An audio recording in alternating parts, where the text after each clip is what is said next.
Maravilha, pessoal. Se eu editei corretamente, esse é o T3, episódio 6 do Café Sem Compromisso. Tá um mês adiantado, né? Se for considerar a numeração.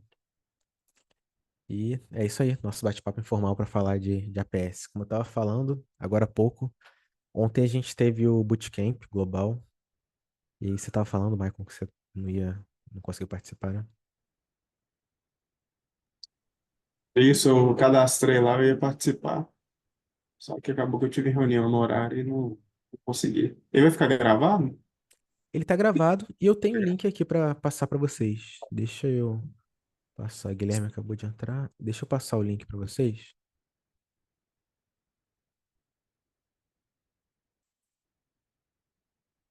Deixa eu encontrar aqui, copiar link. Dessa vez, a gente teve também, além do Data Model para AEC, a gente teve o Data Model para Manufacturing, que é o MFG, para manufatura. Deixa eu passar aqui para vocês. Por esse link aqui, vocês conseguem acompanhar. Aí, esse aqui foi comigo e esse aqui foi com o Peter. Tem aproximadamente umas 3 horas ou 2 horas e meia. E aí a gente, basicamente, nesse bootcamp, a gente seguiu esse tutorial aqui, ó. Ele tá por aqui.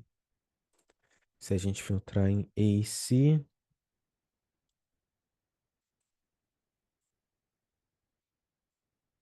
esse foi o tutorial que a gente seguiu. Alguém já está usando esse Data Model ou participou ontem do Bootcamp? Ou alguém não sabe o que é?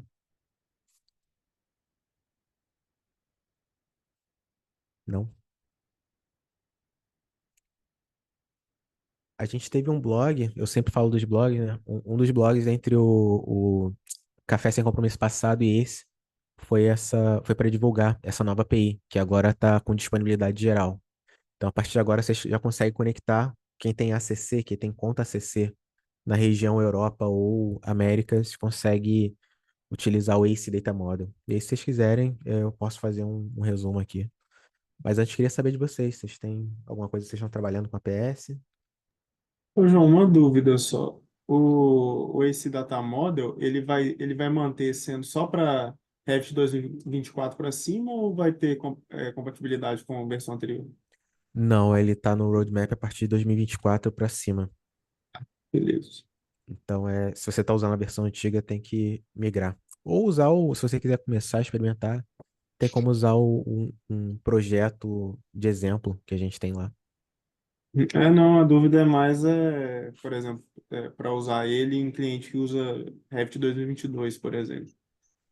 Sabe? Aí, de toda forma, a única maneira seria migrar mesmo, né? A única alternativa nesse caso é migrar. Beleza. O Data Exchange, ele suporta o 23, mas ainda assim é um conceito parecido, Uhum. mas 22 é. No caso, aí tem que ficar no data management mesmo, né? Sim, tem que usar o Data Management. Beleza. Opa, João, boa. Fala, Guilherme, beleza, cara? Beleza. A gente se reuniu lá no começo de junho, mas mudou alguma coisa naquilo que a gente estava falando para esse Data Model API ou já estava. Eu estou vendo a data aí de 24 de junho. Não, só estou querendo entender o que que é o novo. O que é que foi de novo aí, tipo, se eu que tô. Sim, até antes dessa data, antes do dia 24 de junho, eu espero que eu tenha entendido correto, que deu uma cortadinha, mas eu acho que foi isso que você perguntou.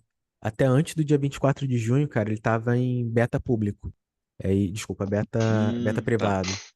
Aí, fala como funciona primeiro. Basicamente, a ideia com esse Data Model é a gente faz parte da visão de longo prazo da Autodesk de migrar dessa lógica de lidar com esses dados vinculados, fechados dentro de arquivos específicos e começar a levar para a nuvem com esses dados disponíveis em um banco de dados de grafos. Não é precisamente tudo isso em um banco de dados de grafos, mas a infraestrutura, o modo como essas informações estão conectadas é como se fosse uma estrutura de um grafo, onde cada um desses elementos do modelo são um nó, e aí tem relacionamento entre eles, tem o vínculo entre eles, né? Uma parede, por exemplo, tem um vínculo com a janela, o nível, você tem um vínculo sempre entre a parede e o nível, por exemplo, e você pode tirar proveito disso tudo para conectar com outros softwares ou até fazer uma extração, uma consulta, usando o API que é totalmente flexível para você ter um acesso granular ao que você precisa. Se você quiser fazer uma extração de metadado com data management e model derivative agora, você tem vamos supor que você tem um arquivo dentro de uma pasta no ACC. Você precisa ir percorrendo todo o caminho do hub até aquela pasta, depois encontrar a versão e a partir da versão você faz a extração dos metadados. São várias chamadas, enquanto aqui com uma chamada só você já retorna os elementos a partir do nível do hub, por exemplo. Entendi. É que eu tava vendo aqueles exemplos do Digital Twin e tudo mais, eles fazem a correlação entre o modelo gráfico e alguns metadados separados, né? Mas aí a ideia é realmente de ter, tipo, um banco que tem essas informações, né? Tipo, as informações do modelo em si e da informação dele, né? Sim, por enquanto, É para o data. permitir isso, né, no caso, Isso. desculpa. Por Né? enquanto, vai ser só os dados, metadados do modelo. Mas em Aham. breve, se a gente for ver aqui no roadmap, barra ASC, Data Model Roadmap. Se a gente ver aqui, a gente já está prevendo, o time de engenharia já está trabalhando para disponibilizar o acesso à criação de nós, a você adicionar, vincular também a sua informação dentro desse grafo. Você fazia o que a gente chama de mutation dentro do GraphQL. Deixa eu ver se está em progress ou future. Aqui. Adicionar propriedades customizadas. Seria essa possibilidade, né? E você, além de fazer a consulta, você adiciona o que faz sentido para você, por exemplo, um custo dentro desse grafo. E aí está tudo vinculado com a mesma API que você consulta os dados do modelo RVT, você consulta também o custo que está sendo atualizado por algum outro sistema. Então, futuro esse vai ser o caminho. Entendi. Vocês têm ACC aqui? Todo mundo tem acesso a Autodesk Construction Cloud? Para quem tem ACC, vocês podem vir aqui, ó. Se vocês vierem em Autodesk Construction Cloud, acc.autodesk.com, aqui na parte de administração de contas, deixa eu colocar esse hub aqui. Aqui em Settings, tem esse botão.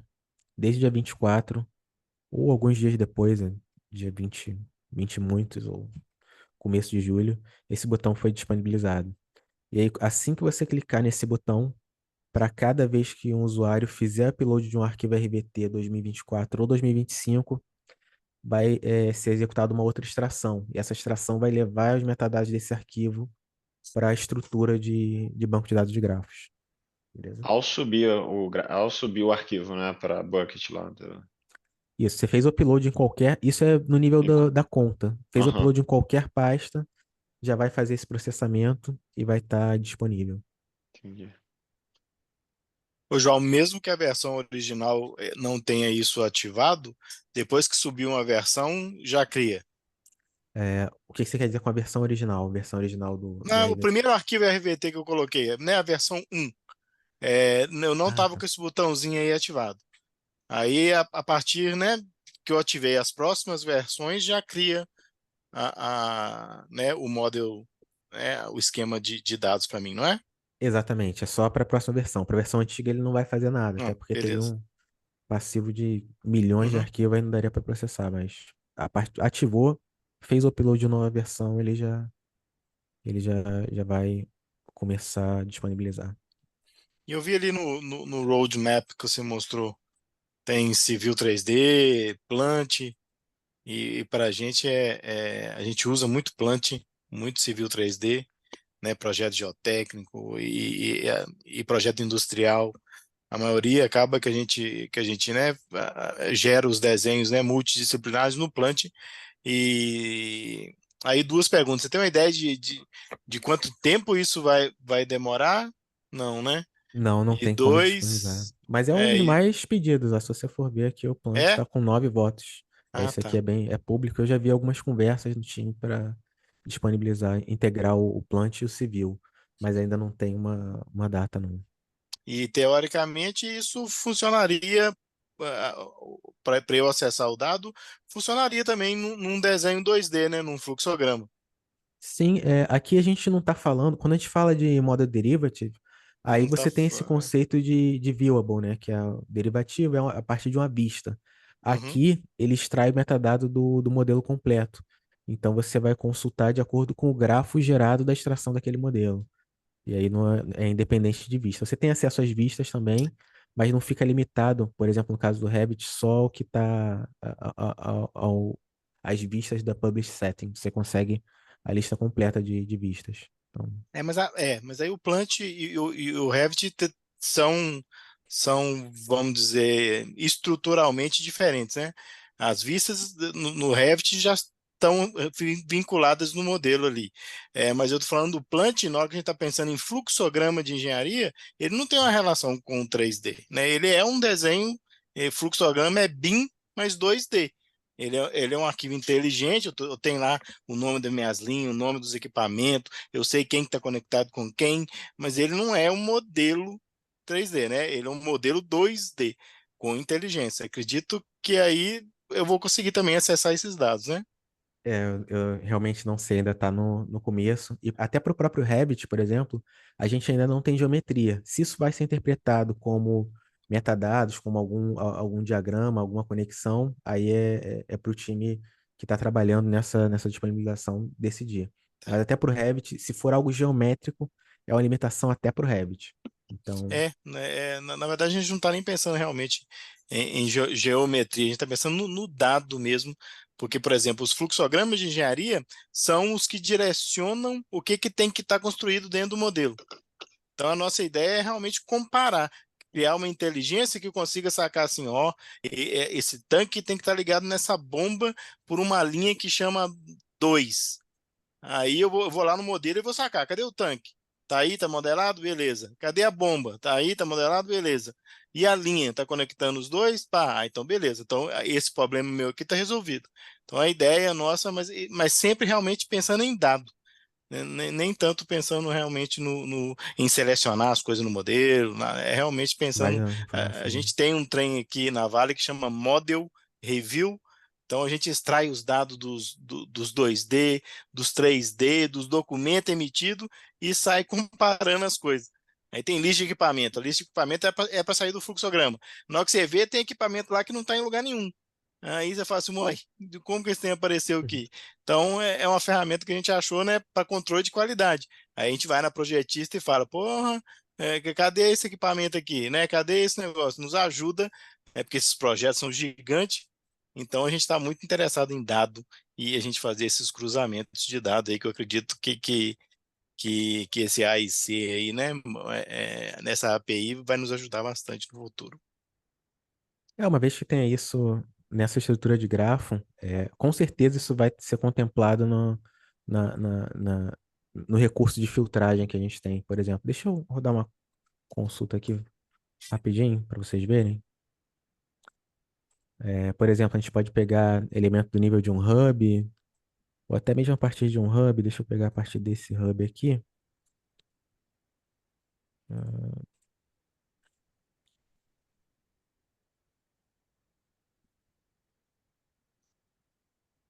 A gente pode usar uma consulta para obter os elementos diretamente pelo hub. Então, ao contrário do que a gente pensa quando a gente fala em data management, que a gente precisa ir até percorrer toda a O estrutura de arquivo, pastas, só que a gente já vem direto. E aí, dentro dos resultados, a gente estaria todos os elementos listados.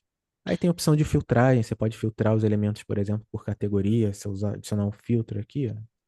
Gente, só para tirar uma dúvida aqui, eu tô correndo sempre no atraso, tá, gente? Que eu tô chegando nesse mundo agora. Mas a ideia, assim, é dele esse hub, eu poderia, então, de uma certa forma, extrair algumas informações, só que eu teria que fazer através desse processo antigo de ter que indicar a localização desse arquivo, né? Quando que agora a gente está falando de um dado que tem sua chave primária ali disponível para você buscar, né? Isso, exatamente. Se Tá, for a partir de 2024, e você tiver habilitado, você já pode usar essa API nova. tá. Property name.category, por exemplo, O pessoal está colocar ele pedindo para eu fazer aqui uma conexão de lista de documentos para já criar com os arquivos com base, já com cabeçalho já pronto. Eu estou pensando aqui, não, mas. Se for só metadado, você consegue com essa API. É, tipo, não Se não seria for, modelo realmente. A gente está falando na questão na ordem de um cabeçalho de documento, né? Tipo, e aí na questão de um CAD, só botar lá para não ter erro de digitação e translação, né? Tipo, tudo que tiver dentro daquele CAD lá vai ter aquelas informações que tem que ser dele, né? O sim, resto é o resto, né? se você conseguir consultar isso, É. perfeito.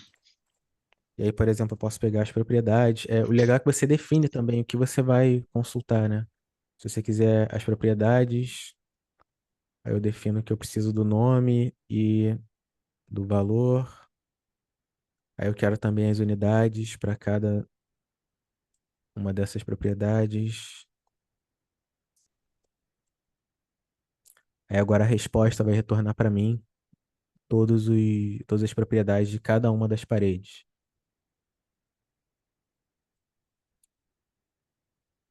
Eu tenho as propriedades que foram definidas na RVT original, por exemplo, incluindo até a unidade, por aí vai. Aí a gente consegue filtrar por qualquer uma dessas propriedades aqui. Pode receber as vistas também. Eu posso, a partir de um elemento, saber qual é o arquivo que originou aquele elemento. Se eu fizer isso aqui e colocar o nome, por exemplo,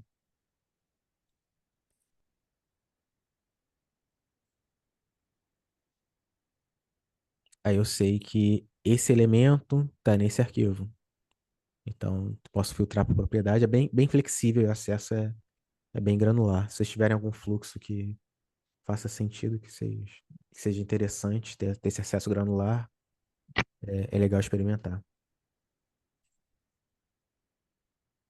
Talvez a grande vantagem é essa, né, João? Porque o Revit tem muito atributo. Aí na hora de você buscar lá pela, pela outra API, você tem que rodar um por um, né? E pegar o que você quiser, né?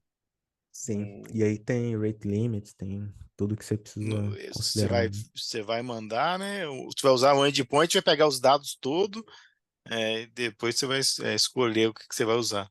E aqui não, aqui você pode filtrar. É muito flexível. Eu recomendo bastante vocês deram uma olhada aqui, ó. Interessante.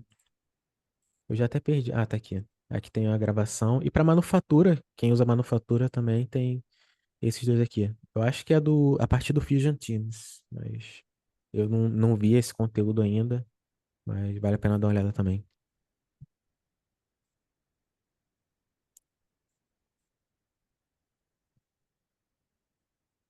E aí, pessoal, mais alguém trabalhando com algum projeto? Ontem eu Alguma tive lá, novidade? eu vi o seu, Ah, eu tu vi viu o seu lá? negócio Ah, ontem, legal. João.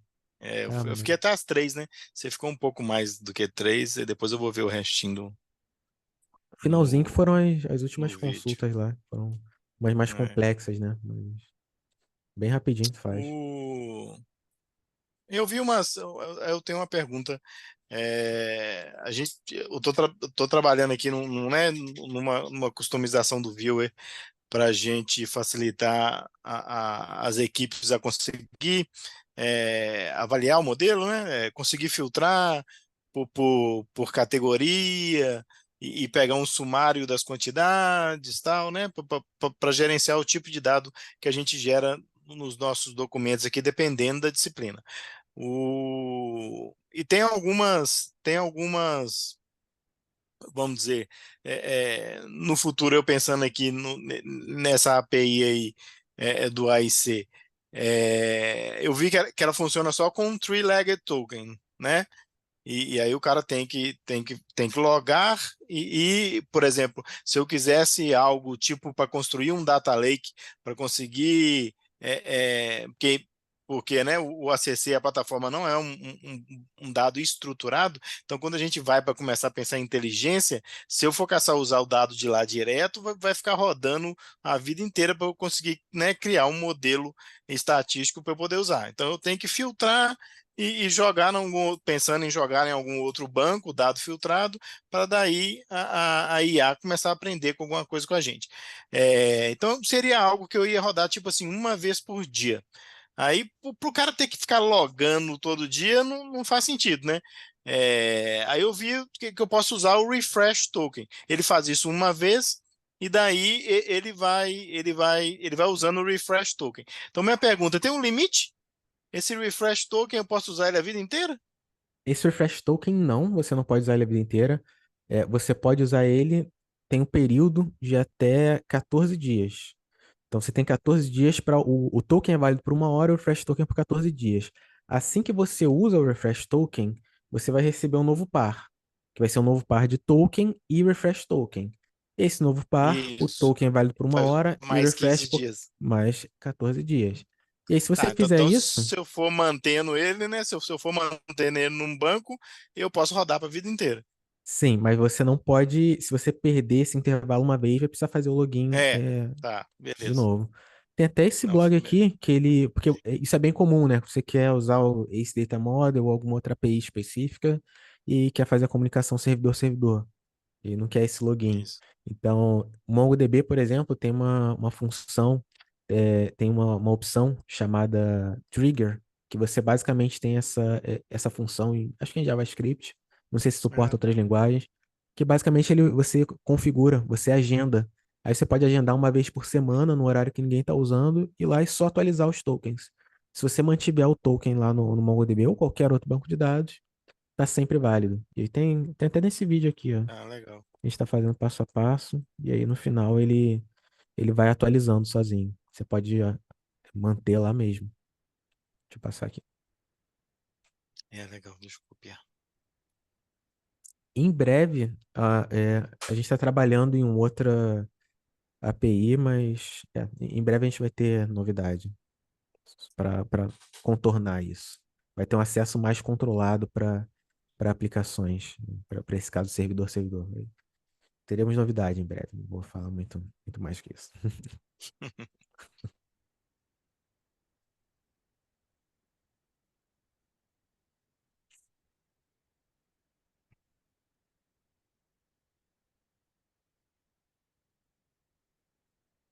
E aí, mais alguém, pessoal? Opa, João, vou até, eventualmente eu vou entrar em contato contigo aí para começar a esquematizar o lado da Autodesk, que o pessoal lá tá cheio dessas ideias aí, né, mas aí voltado realmente para a questão do Docs, né, tipo ACC propriamente dita, né?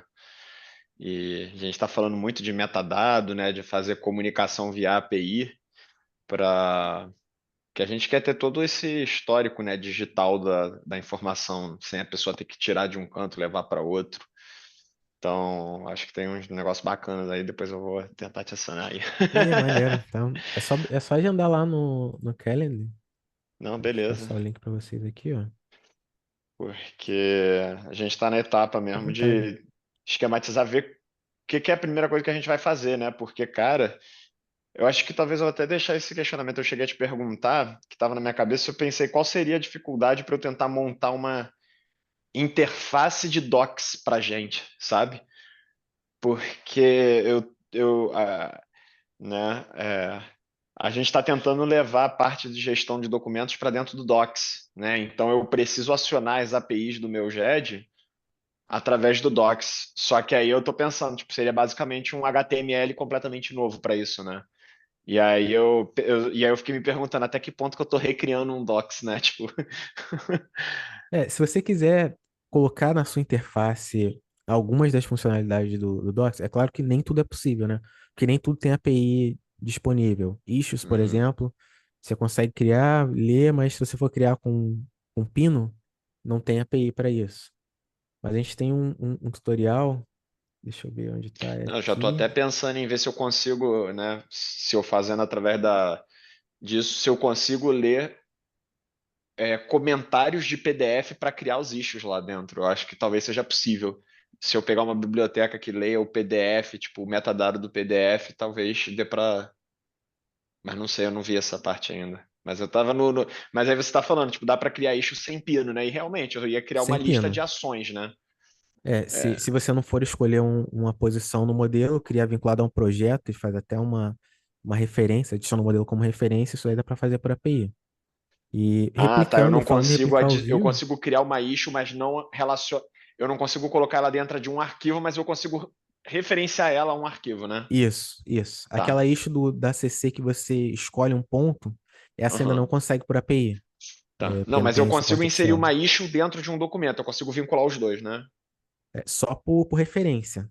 E É, tem não. o attachments. Assim. Mas a issue vai estar vinculada ao projeto e não Tá. a um Ah, tá. documento. Entendi, Não vai entendi. ser aquela que você Ele vai estar clica na no. página principal e não dentro do documento, né? Isso, Tá. isso. Você pode até referenciar, mas não vai estar. Entendi. Esse Ah. exemplo aqui, ele replica basicamente a estrutura de pastas e arquivos e o viewer, tudo conectado direto com a Construction Cloud. Então, acho que é um bom exemplo para tu começar, sabe? Que aí ele. Opa, você pode mandar esse link aí. Porque Uhum. outra parte também que eu estava comentando é que outro problema que a gente teve foi em relação àquela. Não sei se é um problema de outros aqui também. O pessoal gosta muito de editar colaborativamente o Word e Excel, né? E Ah, aí tá. aquela interface do Microsoft Web é a mesma interface que o Teams usa e é da Microsoft, só que não é da área de trabalho, né? Aí não é nada relacionado ao Autodesk, mas assim, se eu conseguisse criar esse vínculo da Microsoft para abrir na área de trabalho, talvez no lado da Autodesk funcionaria da mesma forma, né? Porque uma vez que ele espera tudo se resolver no arquivo para subir as informações, né?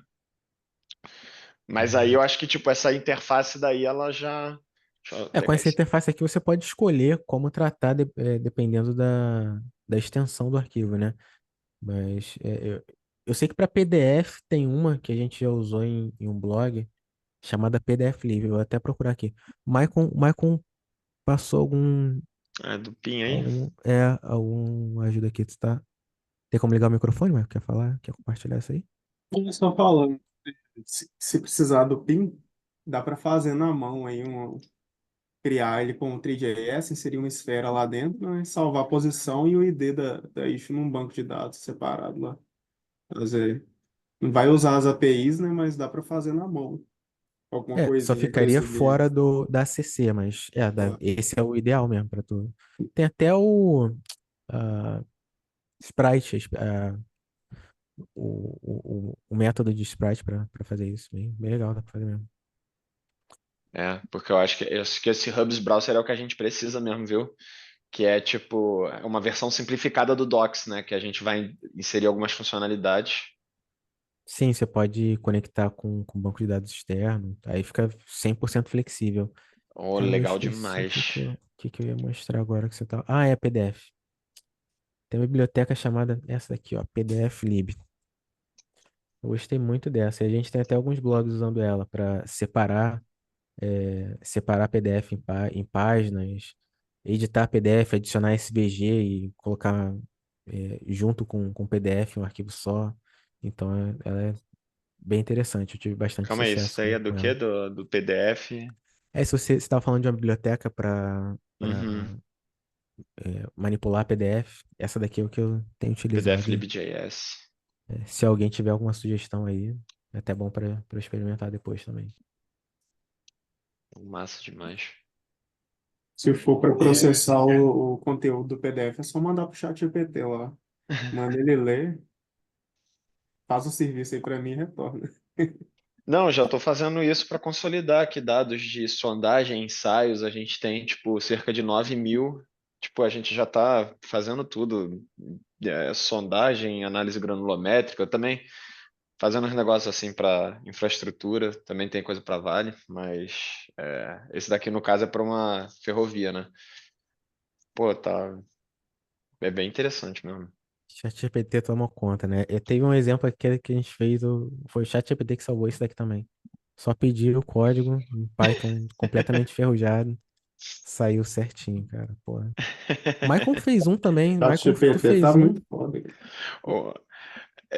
O, o pessoal tava até, tipo, tem uns full stack, assim, back-end, o pessoal às vezes faz umas críticas, mas eu falei, cara, mas para você solucionar problemas, tipo, criar uma ferramenta assim, pô, é excelente, tipo, tudo bem que eu tenho, tipo, três arquivos. Eu tenho um arquivo para sondagem, um para ensaio granulométrico, um para ensaio de umidade, um para. Eu tenho, eu tenho uma coxa de retalhos, mas assim, resolve um problema, né? Tipo, não tô criando um sistema, montando um produto, né? É, tem suas Depois que o limitações ali. Chat GPT me ajudou a criar uma aplicação do zero com Flask e rodar no servidor funcionando, eu não duvido mais nada. Sem eu saber nada de Flask, ele conseguiu rodar e funcionar e publicar. Então, eu não É, duvido mais nada. não, eu falo assim, aprender a debugar hoje em dia te leva bem longe, né? É, Tem muito erro que só sai depois de mandar pro chat GPT mesmo. Agora É. tem reparado isso. A gente fica um tempo, Stack Overflow da vida lá, manda pro chat GPT e vai conversando às vezes só. Só Não, isso até eu já achar onde é que resolve. tava um ponto strip que tava bugando meu código aqui. Eu falei, cara, que ele tá tentando fazer aqui? Aí, enfim. É, Pessoal, passando só sobre os blogs que a gente teve, teve esse daqui, que o ChatGPT ajudou a gente a chegar nesse snippet. A gente testou bastante. Basicamente é sobre webhooks. O webhook é o serviço que envia notificação para o seu endpoint. E aí, basicamente, você vai ter teu servidor, teu endpoint, que vai estar esperando notificação, e a partir dessa notificação, faz o que você quiser, né? Por exemplo, a notificação pode ser quando a nova versão foi carregada no ACC, ou quando a pasta foi criada. E aí, por medida de segurança, como você vai ficar com aquele endpoint disponível, é, tem um método para você verificar a assinatura daquela requisição, para saber, garantir que aquilo foi enviado pela Autodesk, pela API de webhooks.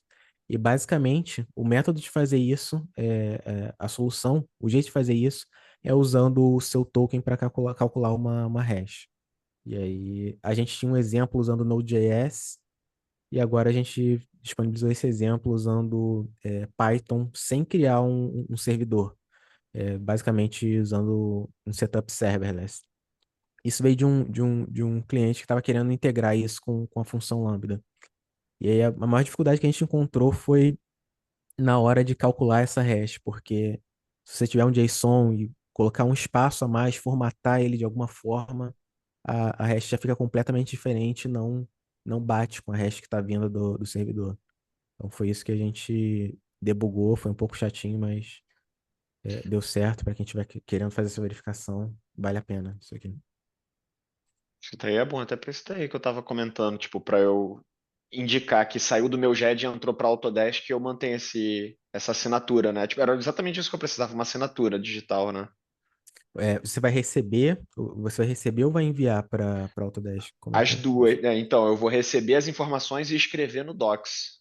Tá, então se você usar o webhooks para reagir a evento por exemplo, a nova versão, aí você tem que criar isso, porque senão qualquer usuário de posse do teu endpoint lá, pode acessar, pode ficar uma vulnerabilidade, né? Ainda que você adicione uma Entendi. senha. Você não tem como usar uma senha escolhida entre você e a Autodesk. Você tem como usar o token, e a partir desse token que só você sabe, só o nosso backend sabe, cria essa hash Ah, para tá, cada eu arquivo. entendi. Porque senão, se a pessoa tiver acesso ao meu Docs, ele pode mandar várias coisas, tipo, através da token dele lá, né? Tipo, mas aí se eu vincular a minha, ele não pode, né? Tipo, a minha conta ADM é que vai poder fazer essas.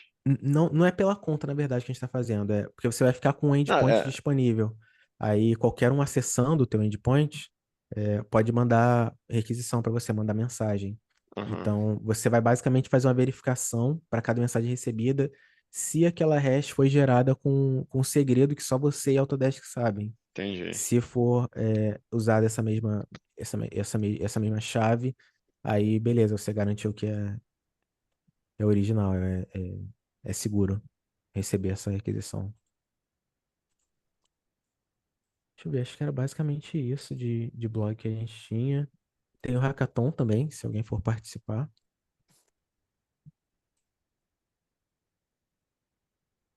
Mais alguma consideração, pessoal? Alguma coisa?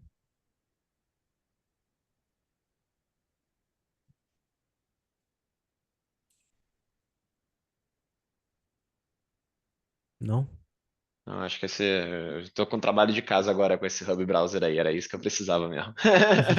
Era uma Esse tem interface ele no, simples para no eu YouTube. adicionar meus botões aqui de vínculos, né? Tipo, é, enfim, é um começo, né? Tipo, ele acessa o Docs e eu tenho uma interface pronta para ver as coisas que estão dentro do Docs.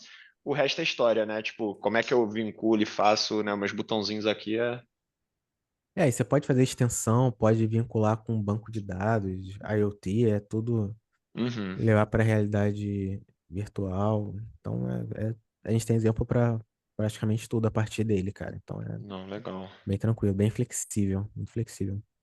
Tá. Aí tá no GitHub, depois tendo problema já. Só falar, Calendly. só mandar. Marca Valeu, direto lá. meu. Valeu, pessoal. Boa tarde aí. Valeu, gente. Valeu, até mais.